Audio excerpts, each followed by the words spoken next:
doesn't even enter my consciousness. Why are so many people obsessed with this line from Marty Supreme? Not because it's arrogant, not because it's fake confidence, and not because it's just about thinking positive.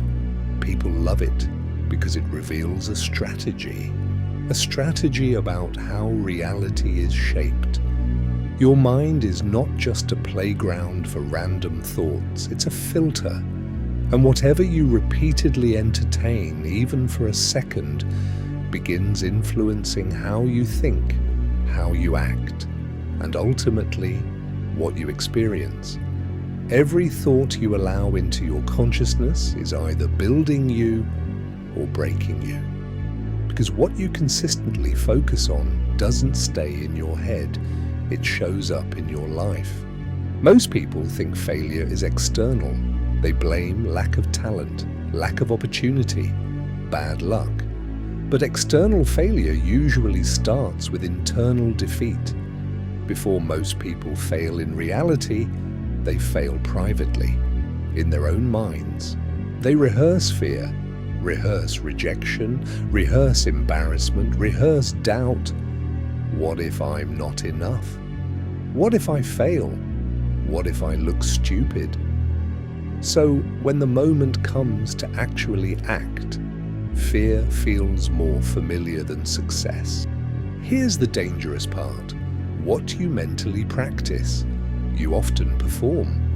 If your private mental theater is dominated by failure, your nervous system begins preparing for failure, not success. That means many people aren't underperforming because they're incapable. They're underperforming because they've trained their mind to expect defeat. There's psychological research, attention control theory that explains this.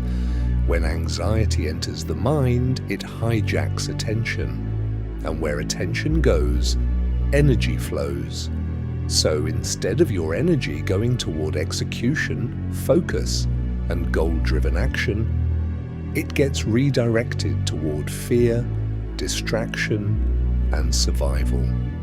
In simple terms, the more attention you give to what if this goes wrong, the less power you have for this is how I make it work.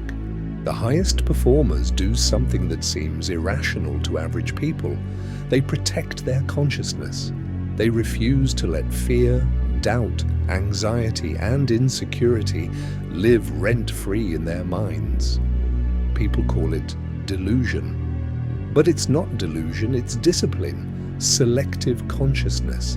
They understand that if the mind is a projector, they cannot afford to project failure. Because every thought you repeatedly entertain programs your subconscious.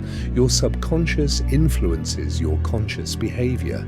Your behavior shapes your nervous system, and your nervous system influences how you show up in reality.